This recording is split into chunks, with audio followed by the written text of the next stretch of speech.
Quarto ponto, quarto passo. Aí, me desculpem, é reler o Código Tributário Nacional. É reler o Código Tributário Nacional. E começar relendo o Código Tributário Nacional pelo artigo 142, dos mais clássicos do Código Tributário Nacional, que trata do lançamento tributário. O que diz esse artigo 142? Ele diz que o lançamento é uma atividade, portanto, um conjunto de atos, não vou discutir isto, que vai constituir o crédito, tudo bem, e que essa atividade é tendente a, dois verbos, verificar a ocorrência do fato gerador, da matéria tributável, do sujeito, identificar o sujeito passivo, e verificar é apurar a veracidade, a verdade. E, sendo o caso, aqui no meu papel, um belo de um caixa alta, sendo o caso, propor a aplicação da penalidade. Opa! Ou seja, o lançamento tem que verificar a ocorrência do fato gerador, identificar o sujeito passivo, a matéria tributável, calcular o tributo, aplicar a alíquota, etc. E o lançamento tem que propor, se for o caso, a penalidade. Eu estou lendo o artigo 142 do CTN. Ora, o que eu posso extrair disso? Primeira constatação que eu extraio. O Código Tributário Nacional distingue entre pretensão arrecadatória, que eu verifico por ela ser ex lege, o tributo, fato gerador, sujeito passivo, e pretensão punitiva, que eu deflago se for o caso. E aqui, que consequências eu posso extrair?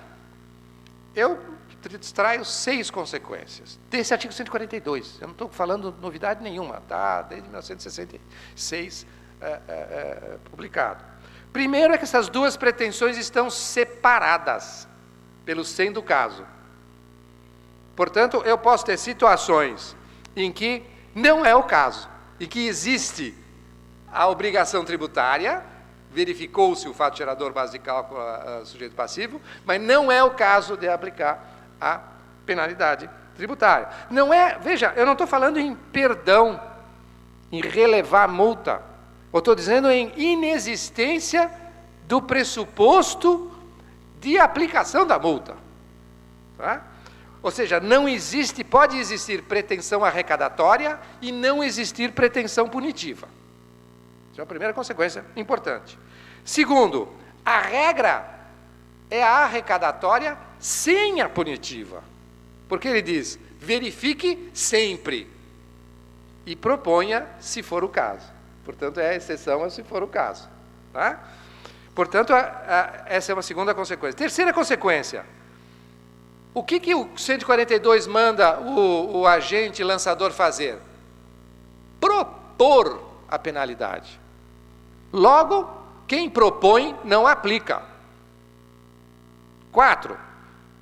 Isso significa, portanto, que tem que ter 2 atos. Alguém propõe, aquele que tomou consciência direto do fato, constatou que houve uma conduta que ele acredita que é uma infração, cobra o imposto, sim, plenamente, e diz, eu acho que é caso de aplicar uma penalidade. Mas eu proponho para quem? Para mim, viro a página e falo, bom, agora eu decido? Não, proponho para outro. Se o código diz que o lançamento tem que propor, ele está distinguindo 2 atos administrativos. O ato administrativo de propor a penalidade e o ato administrativo de decidir sobre a aplicação dela. Que a gente sabe muito bem que não é o que acontece na prática. O agente lançador já aplica a penalidade, já intima para pagar o imposto e a multa. Isso não está escrito no 142. Tá? O que envolve o quê?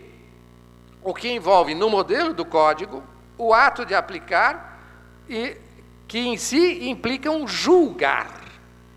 E julgar é emitir um juízo de adequação. É o caso. E emitir um juízo de proporcionalidade. Se for o caso, em que dimensão?